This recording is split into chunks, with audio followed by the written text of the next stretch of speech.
नाज़रीन, लीजिए आपके सामने पेश है आंसुओं की होली।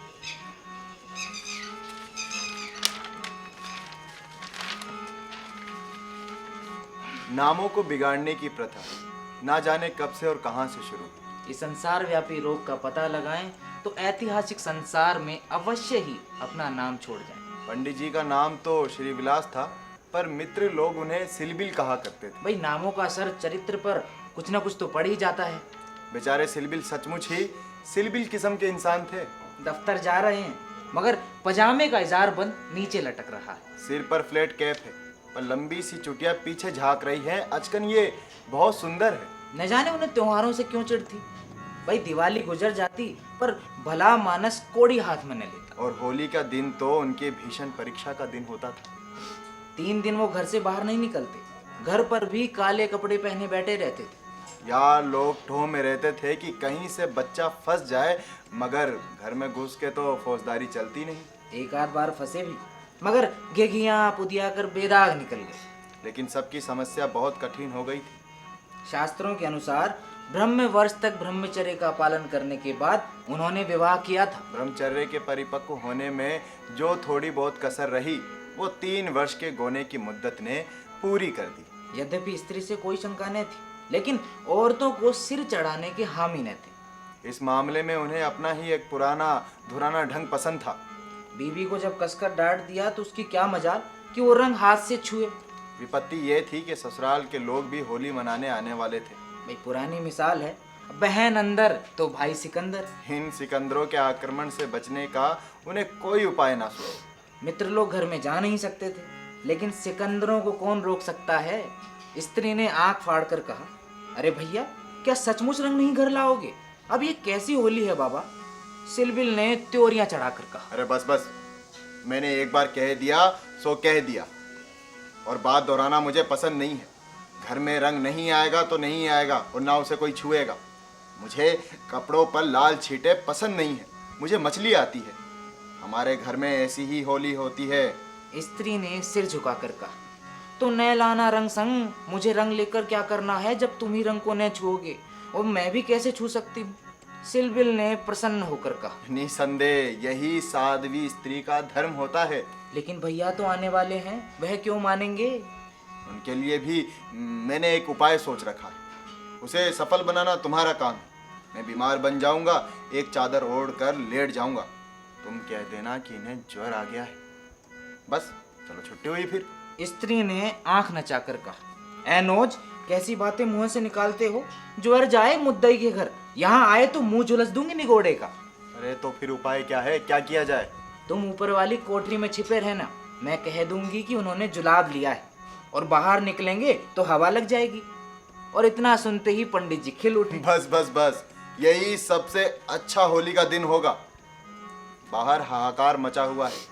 पुराने जमाने में अबीर और गुलाल के सिवा और कोई रंग नहीं खेला जाता था, पर अब नीले, हरे, काले सभी रंगों का मेल हो गया है। और इस संगठन से बचना तो आदमी के लिए संभव नहीं है। हाँ, देवता बच सकते हैं। सिलबिल के दोनों साले मोहल्ले भर के मर्द, औरतों, बच्चों और बूढ़ों का निशाना बने हुए थे। बाहर के दीवान खाने, फर्श, दीवारें, यहाँ तक की तस्वीरें भी रंग उठी थी। घर में भी यही हाल था।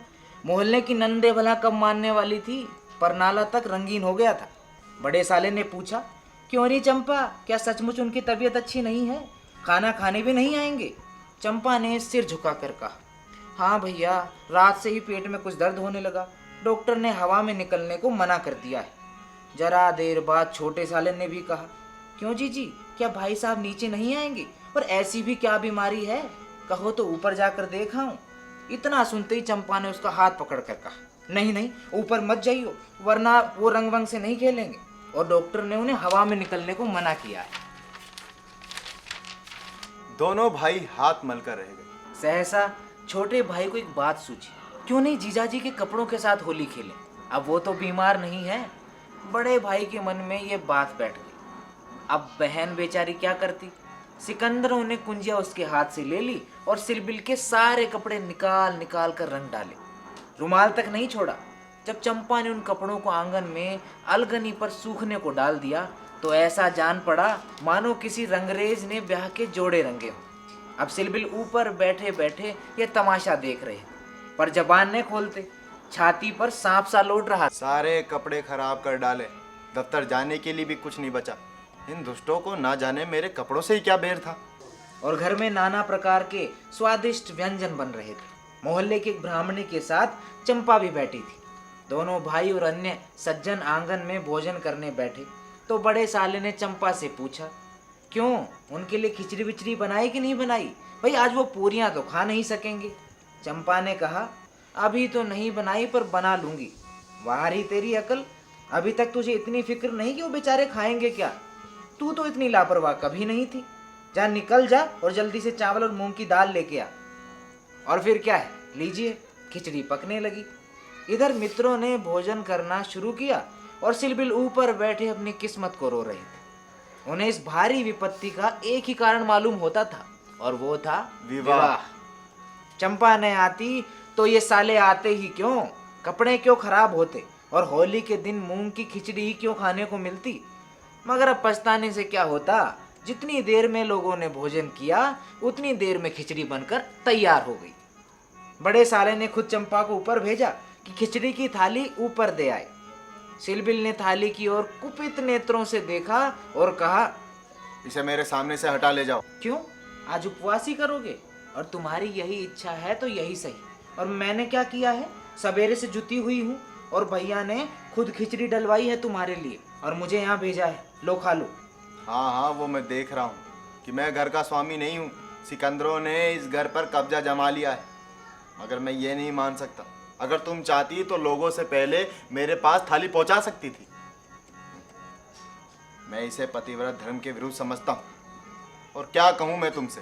अरे तुम तो देख रहे थे ना कि दोनों जने मेरे सिर पर सवार थे। अच्छी दिल लगी है, हाँ? लोग तो समोसे और खस्ते उड़ाए और मुझे यहाँ मूंग की खिचड़ी दी जाए। अरे नसीब, वाह। अरे तुम इसमें से 2-4 कोर खा लो, मुझे जैसे ही अवसर मिलेगा मैं दूसरी थाली ला दूंगी। सारे कपड़े रंगवा डाले। अरे अब दफ्तर जाऊंगा तो कैसे जाऊंगा? और सुनो, ये दिल लगी जरा भी अच्छी नहीं भाती मुझे। मैं इसे बदमाशी समझता हूँ। और सुनो, तुमने संदूक की कुंजिया क्यों दी? क्या मैं इतना पूछ सकता हूँ तुमसे? अरे उसने जबरदस्ती छीन ली और तुमने सुना नहीं, क्या करती मैं? अच्छा, जो हुआ सो हुआ। ये थाली ले जाओ।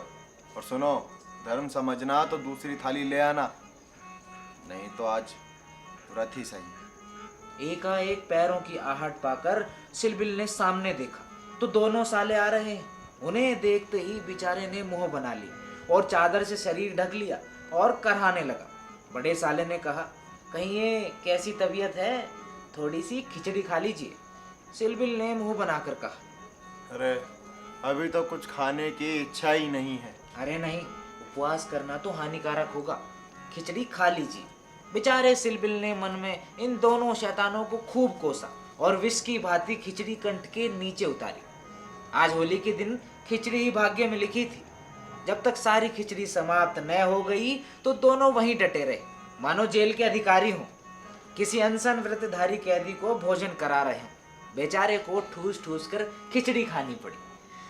पकवानों के लिए गुंजाइश ही नहीं रही। 10 बजे रात को चंपा उत्तम पदार्थों का थाल लिए पति देव के पास पहुंची। महाशय मन ही मन झुंझला रहे। भाइयों के सामने मेरी परवाह कौन करता है? ना जाने कहाँ से ये दोनों शैतान फट पड़े। दिन भर उपवास कराया और अभी तक भोजन का पता ही नहीं। चंपा को थाल लाते देखकर उनके पेट की अग्नि कुछ शांत हुई और बोले, अब तो बहुत सवेरा है, 1-2 घंटे बाद क्यों नहीं आई? चंपा ने सामने थाली रखकर कहा, तुम तो न हार ही मानते हो न जीत ही। अब आखिर ये 2 मेहमान आए हुए हैं, इनकी सेवा सत्कार न करूं तो काम नहीं चलता। अब तुम ही कोई बुरा लगेगा, रोज कौन आएंगे? ईश्वर ने करे कि रोज आए। यहाँ तो एक दिन में बधिया बैठ गई। थाल की सुगंधमय तरबतर चीजें देखकर सहसा पंडित जी के मुखारविंद पर मुस्कान की लहर दौड़ गई। एक एक चीज खाते थे और चंपा को सराहते थे। सच कहता हूँ चंपा, मैंने ऐसी चीजें कभी नहीं खाई। हलवाई साला क्या बनाएगा? जी चाहता है कि तुम्हें कुछ इनाम दे दूं। तुम मुझे बना रहे हो? अब क्या करूं, जैसा बनाना आता है बना लाई। अरे नहीं जी, सच कह रहा हूँ। मेरी तो आत्मा ही तृप्त हो गई। आज मुझे ज्ञात हुआ कि इस भोजन का संबंध उदर से इतना नहीं जितना कि आत्मा से। बतलाओ तुम्हें क्या इनाम दूं? जो मांगू वो दोगी? अरे दूंगा। चलो जनेऊ की कसम खाकर कहता हूँ, ना दूं तो मेरी बात जाए। अरे कहता हूँ भाई, अब कैसे कहूँ? चाहे तो लिखा पढ़ी करवा लो मुझसे। हाँ, अच्छा तो मांगती हूँ, मुझे अपने साथ होली खेलने दो। पंडित जी का रंग उड़ गया, आंखें फाड़कर बोले, होली खेलने दूं? मैं तो होली खेलता ही नहीं, कभी खेला ही नहीं। होली खेलना होता तो मैं ये घर में क्यों छुपा बैठा रहता? औरों के साथ मत खेलो, लेकिन मेरे साथ तो खेलना ही पड़ेगा। ये मेरे नियम के विरुद्ध है। जिस चीज को अपने घर में उचित समझू, उसे किसी न्याय के घर में बाहर अनुचित समझू। सोचो। चंपा ने सिर नीचा करके कहा, घर में ऐसी कितनी बातें उचित समझते हो जो घर के बाहर अनुचित ही नहीं पाप भी हैं।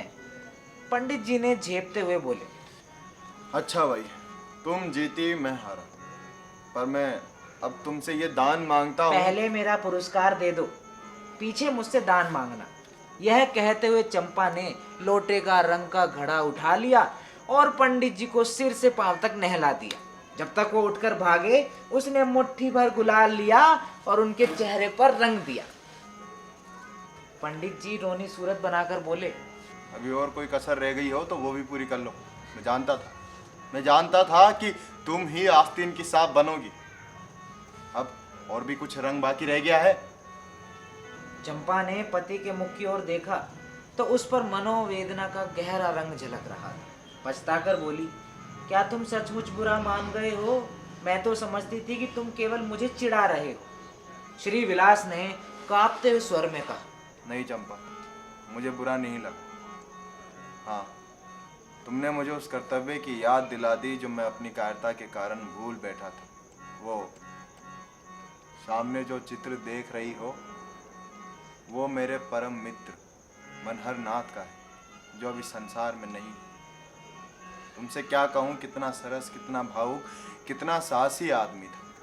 देश की दशा देख देख कर उसका खून खोलता था। हम भी उसी उम्र के थे, उस जवानी की उम्र के। पर वो उस उम्र में अपने जीवन का मार्ग निश्चित कर चुका था। सेवा करने का अवसर पाकर वो इस तरह उसे पकड़ता था मानो कोई संपत्ति हो। जन्म का विरागी था, वासना तो उसे छू भी ना सकी थी। हमारे और साथी सैर सपाटे करते थे, मगर उसका मार्ग सबसे अलग था। सत्य के लिए प्राण देने को तैयार। कहीं अन्याय देखा तो भवें तन गई, कहीं पत्रों में अत्याचार देखा तो खबर देखी तो चेहरा तमतमा उठा। ऐसा तो मैंने कभी आदमी ही नहीं देखा था। ईश्वर ने अकाल ही बुला लिया, नहीं तो वो मनुष्य में रत्न होता। किसी मुसीबत के मारे का उद्धार करने को अपने प्राण हथेली पर लिए फिरता रहता था। स्त्री जाति का तो इतना आदर और सम्मान करता था, स्त्री उसके लिए पूजा और भक्ति की वस्तु थी। 5 वर्ष हुए, यही होली का दिन था।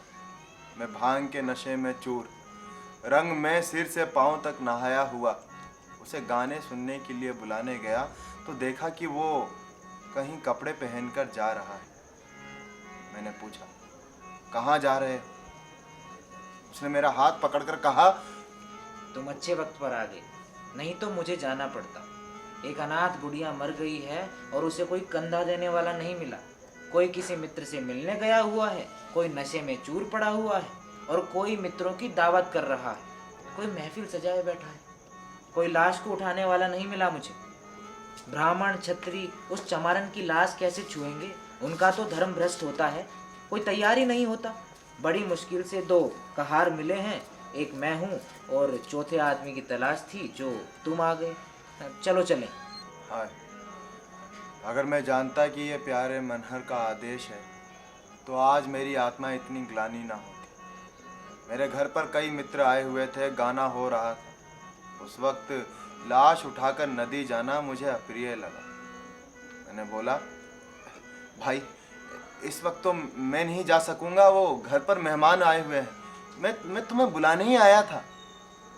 मनहर ने मेरी ओर तिरस्कार की नेत्रों से देखा और कहा, अच्छी बात है, तुम जाओ, मैं और कोई साथी खोज लूँगा। मगर तुमसे मुझे ऐसी आशा नहीं थी। तुमने भी वही कहा जो तुमसे पहले औरों ने कहा, कोई नई बात नहीं। अगर हम लोग अपने कर्तव्य को भूल गए होते तो आज यह दशा क्यों होती। ऐसी होली को धिक्कार है। त्योहार तमाशा देखने, अच्छी अच्छी चीजें खाने और अच्छे अच्छे कपड़े पहनने का नाम नहीं होता। यह व्रत है, तप है, अपने भाइयों से प्रेम और सहानुभूति करने ही त्योहार का खास मतलब होता है। कपड़े लाल करने के पहले खून को लाल कर लो। सफेद खून पर यह लाली शोभा नहीं देती। और ये कहकर वो चला गया। मुझे उस वक्त उसकी फटकारें बहुत बुरी मालूम।